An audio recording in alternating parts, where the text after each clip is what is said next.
Xin chào các bạn, anh đã quay trở lại với các bạn trong video mới. Các bạn thấy không là khác với video khác là mình thường xuất hiện với cả gương mặt mộc, nhưng với cả cái clip này thì mình đã gần như là make up hoàn hảo hết rồi. Chỉ có thiếu một cái điều mà các bạn sẽ thấy là nó hơi khác một chút, đấy là cái lông mày của mình hoàn toàn chưa được vẽ gì cả.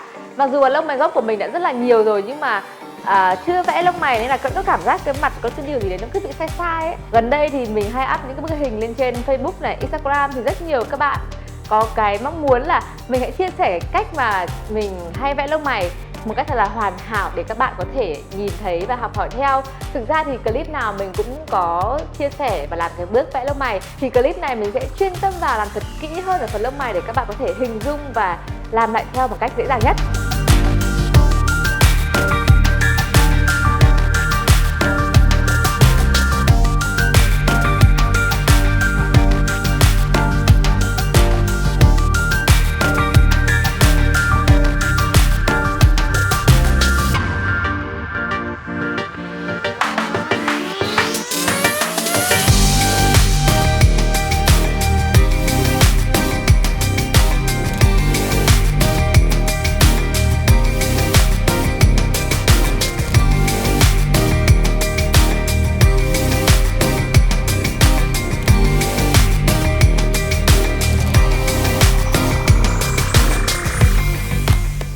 Bây giờ thì chúng ta cùng bắt đầu thôi. Bước đầu tiên để có một đôi lông mày hoàn hảo là mình rất hay sắm một cây cọ trải như thế này. Cây cọ này thì các bạn hoàn toàn có thể mua được ở bất kỳ một cửa hàng mỹ phẩm nào với giá rất là rẻ, nó chỉ khoảng độ 20.000 hoặc 30.000 thôi. Hoặc là với một số bạn mua những cái sáp kẻ mắt ấy, bây giờ thì thường người ta hay làm hai đầu và đầu còn lại sẽ luôn luôn là cái cây trải như này, cũng sẽ rất là tiện, các bạn sẽ không phải mua lẻ nữa. Như các bạn nhìn thấy thì lông mày của mình nó khá là nhiều lông và rậm rạp rồi. Thế nhưng mà để có một lông mày hoàn hảo thì chúng ta cũng vẫn cần phải để cho nó vào khuôn nếp. Nên là cái cây cọ trải mày này sẽ giúp mình cho tất cả những sợi lông này được theo hàng theo lối hơn. Cái việc này sẽ giúp cho việc cạo lông mày cũng như là việc định hình cái dáng lông mày được dễ dàng hơn rất nhiều. Đầu lông mày chúng ta sẽ trải lên này, càng về giữa lông mày trải ngang, thắt lên một chút xíu, và phần đuôi thì hơi trải xuống một tí. Hoặc bạn nào thích lông mày nó mạnh mẽ hơn, khỏe khoắn hơn thì chúng ta sẽ trải lên hết cũng được, như thế này cũng được, tùy theo từng sở thích của các bạn. Còn đây là bút chì kẻ mày của Aritaeum. Nếu như bạn nào biết về bút chì này thì mình đã từng có một cái clip để nói về so sánh giữa việc là sử dụng hàng cao cấp và hàng bình dân. Thì đây là một sản phẩm nó giống như là bản đúc của Sumera vậy đó.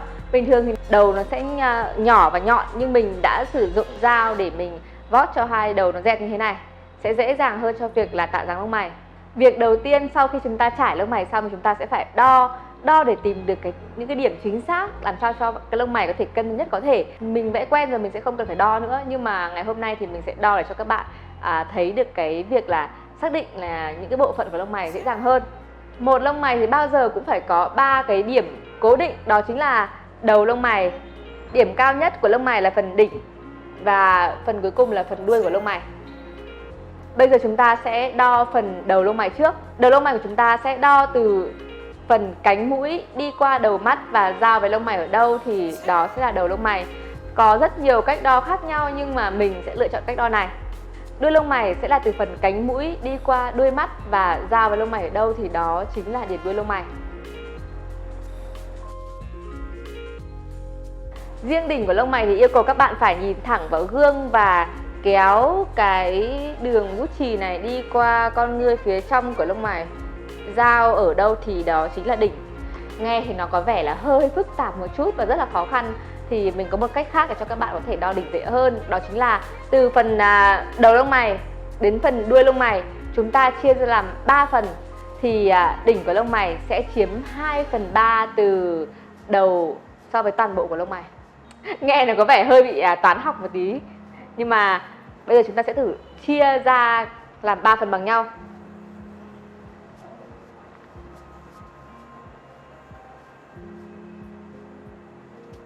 Thì các bạn sẽ thấy là cái đỉnh của lông mày sẽ chiếm 2/3 từ đầu lông mày so với cả toàn bộ cái lông mày. Và nếu chúng ta muốn kiểm tra lại, chúng ta có thể sử dụng cái cách là đi từ cánh mũi đi qua cái lòng trong của con ngươi và đi chéo qua. Nếu mà cả hai điểm đó đều giao nhau thì chứng tỏ là cái điểm đỉnh chúng ta đã đo đúng. Vậy là mình đã có điểm đầu lông mày, điểm đỉnh lông mày và điểm đuôi của lông mày. Tương tự như vậy, mình sẽ đo lông mày bên này. Sau khi đo xong 3 điểm này thì chúng ta sẽ bắt đầu tiến hành vào vẽ cái khung của lông mày.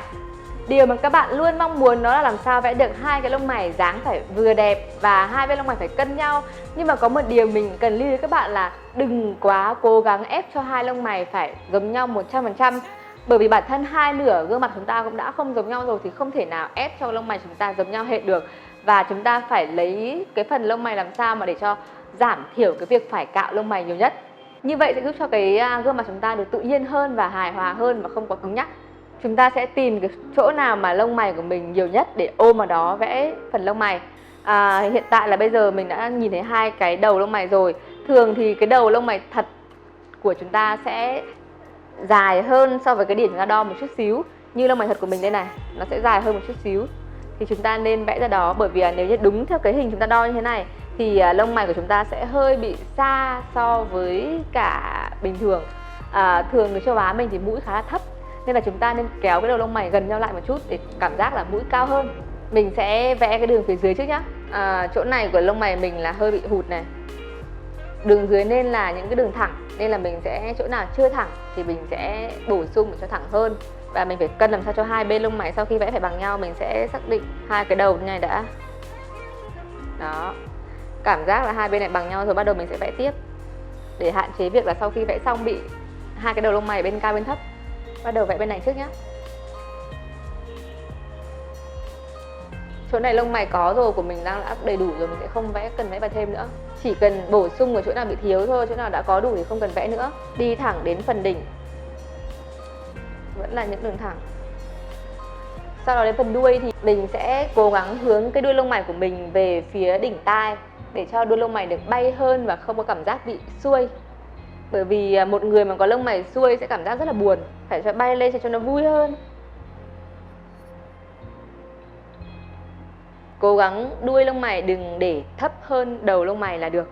Thường thì đuôi lông mày chúng ta cũng hay kéo dài hơn so với cả cái điểm chúng ta đo một chút xíu. Vậy là chúng ta đã có đường phía dưới. Bên này cũng tương tự như vậy. Bổ sung vào chỗ thiếu này, chỗ nào có thì bỏ qua. Gương mặt của mình hợp với cả lông mày xếch hơn là hợp lông mày ngang, bởi vì cái xương hàm của mình không phải là quá nhỏ. Và bản thân cái lông mày gốc của mình cũng đã mọc theo hướng xếch lên rồi, nên mình không muốn là phải cạo hết lông mày đi để vẽ một cái lông mày ngang sao cho nó trend nhưng mà lại thực sự lại không hợp với cả gương mặt của mình, cũng như là cái lông mày gốc. Bên này cũng vậy, hướng về đỉnh tai một chút xíu và kéo dài hơn so với lông mày thật một tí. Bây giờ mình sẽ sử dụng tăm bông để xóa bớt đi cái đường mình đã đo để cho lông mày nó đỡ bị cứng. Sau đó mình sử dụng những cái dao cạo lông mày như thế này để cạo bớt những cái phần lông thừa ở ngoài cái đường vẽ phía dưới của mình. Mình thì không có sở thích cạo ở phía trên quá nhiều bởi vì mình muốn nó tự nhiên hơn và không bị sắc nét quá. Chúng ta hãy cố gắng đặt nằm con dao xuống các bạn nhé. Sau đó là cạo những cái phần nào mà thừa. Bất kể những cái gì mà không liên quan đến cái đường chúng ta đã vẽ thì chúng ta hãy cạo đi.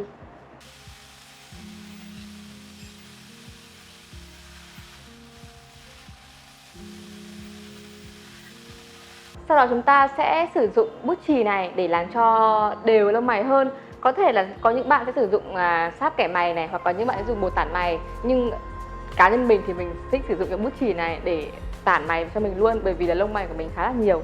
Mình sẽ bổ sung cái phần màu sắc vào chỗ nào bị nhạt đã. Và các bạn lưu ý là lông mày bao giờ cũng sẽ nhạt ở phần đầu và đậm dần về phía đuôi. Phần phía trên của lông mày thì mình không cần quá phải là sắc nét. Phần đầu lông mày thì mình sẽ dựng dọc cái đầu bút lên và gẩy những cái sợi lông mày thật tự nhiên, làm sao cho nó trùng vào với cả cái phần lông thật của mình. Phần đỉnh một chút, bổ sung thêm một chút cho trùng với cả phần lông mày thật. Phần nào mà đã nhiều lông mày rồi thì mình sẽ không kẻ vào đấy nữa. Càng về phần đuôi lông mày thì lông mày sẽ càng nhỏ và bảnh đi. Bên này cũng như vậy này. Mình sẽ sổ dọc lên để bổ sung những cái sợi lông mày vào phần đầu, bởi vì đầu lông mày của mình hơi ngắn. Phần đỉnh chúng ta sẽ bổ sung một chút xíu chỗ này, bởi vì chỗ này hơi bị không có lông mày này. Đoạn nào có lông mày thì mình sẽ không tản cái bút chì này vào nhiều nữa. Để cho lông mày được hoàn hảo hơn thì mình sẽ sử dụng mascara màu nâu đậm để cho cái phần lông mày và phần chỉ kẻ mày của mình được trùng với cả màu nhau và phù hợp với cả màu tóc nữa. Phần đầu lông mày chúng ta sẽ chuốt lên trên này, kéo hết lên trên. Bước này các bạn phải làm thật là khéo bởi vì là rất dễ bị bết. Tùy vào từng cái phong cách make up mà mình sẽ lựa chọn là make up là lông mày đậm hay là nhạt hay là tự nhiên. Nhưng mà đây là cái phong cách lông mày mà mình hay sử dụng nhất và hàng ngày mình cũng make up như vậy. Phần này kéo lên trên một chút xíu.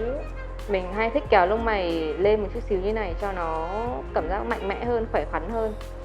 Đầu lông mày kéo lên. Sau khi chuốt mascara xong thì chúng ta sẽ chờ mascara khô một chút xíu. Rồi mình sẽ tỉa tót lại cái màu của lông mày cho đều màu hơn. Mình dùng chì để chám vào những cái chỗ mà lông mày chưa đều màu. Một chút xíu che khuyết điểm và một cây cọ dẹt như thế này sẽ giúp mình hoàn thiện bước cuối cùng của lông mày để tạo một cái lông mày hoàn hảo.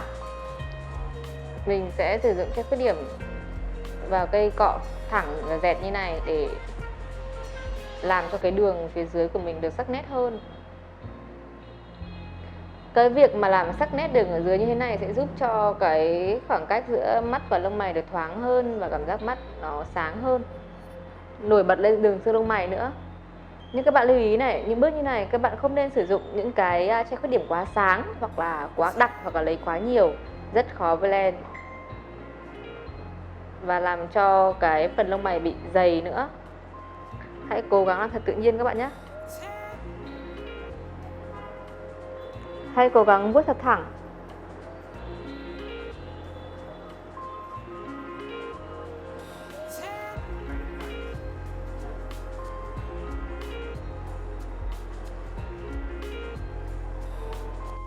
Xong, vậy là mình đã vừa chia sẻ với các bạn những cái bước vẽ lông mày hàng ngày của mình. Mong rằng là cái tip lông mày này sẽ giúp các bạn dễ dàng hơn trong việc tạo cho mình một cái đôi lông mày đẹp. Và hãy nhớ nhé, lông mày chỉ là hai chị em thôi chứ không phải là hai chị em sinh đôi, nên là chúng ta đừng cố gắng phải vẽ 100% hoàn hảo giống nhau. Cái việc đó khiến cho các bạn thực sự là rất mất thời gian và làm cho các bạn không tự tin hàng ngày khi ra đường nữa. Còn bây giờ thì clip đã phải kết thúc rồi và chúng ta sẽ gặp lại nhau trong video sau nhé. Bye bye!